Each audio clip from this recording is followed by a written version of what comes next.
Meghan, well, what, really? Down to attend Troop in the Colour?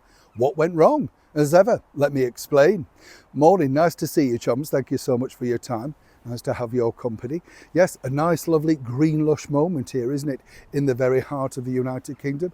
I hope it's nice weather wherever you are. And as I often say, if you're travelling around, do take care of yourselves because, when you see these terrible atrocities in the world, it makes you nervous, doesn't it, to travel? Do you know what I mean? And those poor, poor people in the Air India tragedy, what an awful situation. But, tragedies just keep happening. And then there's always these lessons are going to be learned. And you think, are they? Are you a nervous traveller? I am, chums. I don't mind saying that. Very nervous. I can just about do the plane and all that sort of stuff. But I still get nervous because are you like, you know what I mean? It's the thing, isn't it? Because we're putting literally our lives in the hands of other people for that period. Don't want to make you nervous if you're going on your holidays. Let's get back to your raw story of the day. Many of us are still really sort of, okay, get this tie down, shall we? Many of us, of course, are still reeling and recalling from this video. That's right, the video that apparently was going to change the whole face of Meghan and Harry, make them more acceptable to the Gen Z society, this sort of thing. And apparently all the kids were going to love it because it shows them to be fun. What it actually shows is a middle-aged couple, as that phrase, I don't know if you know it, chums, dad dancing. What's Prince Harry doing? I mean, it kind of looks like he's advertising an ad for Senecot or something. What was that about, Now, of course, it really threw up all the online speculation about Meghan's pregnancy. What did she have stuffed up the dress? Didn't look like she was pregnant. And then I told you, she was all very upset. Harry was all very upset. But this is part of this new team, right? This new team of disruptors, as they like to call themselves. And they're going to shape the face of Harry and Meghan and how we perceive them. We're going to have more access to them, apparently. Do we want more access, right? And the thing about it is that this is the shock value. Yes, the video did well online, far better than anything else.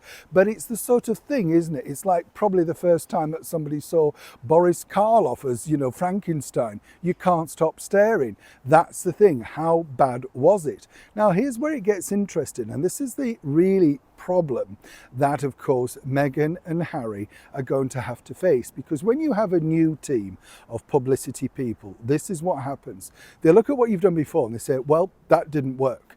So we suggest these certain plans, right? And the ideas are normally so nutty, but they don't care because they're young kids and they think, well, this will get you the clicks, this will get you the attention that you want. And this can be anything from tap dancing down, Drury Lane if you're in 42nd Street to, interviewing somebody on the top of a bus like James Corden did with Prince Harry. The sort of thing I mean. It's attention grabbing stuff.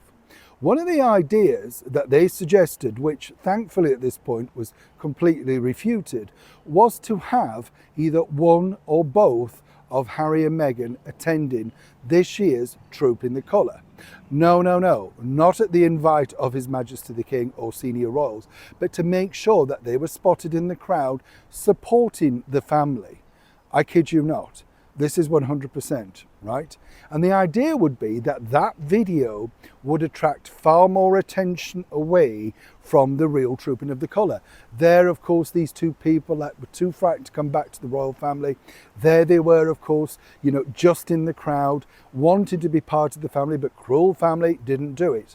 This only stopped, this idea, and as ever, I have to say allegedly, only stopped when Meghan, not Harry, but Meghan got the offer to pick up yet again another useless and mind-numbing award.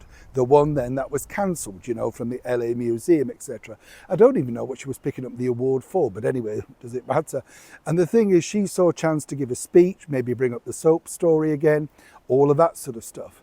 But truly, Meghan liked this idea. She likes this disruptive team. She thinks this would work. Harry, queasy is not the word, right? Didn't like the idea at all.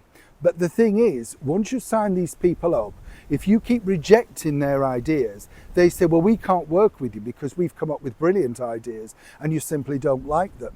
Can you imagine how that would have played out and how cruel that might have been, as ever, I have to say, allegedly, to His Majesty the King on his official birthday with his health issues. But either way, This is the sort of thing that the team are batting around as shock tactics, ideas that will make you draw eyeballs to the screen and, more importantly, change the face, the shape and the identity of Harry and Meghan as a brand. But would it work, really? I'd love to know what you think. Neil Sean in the very heart of London.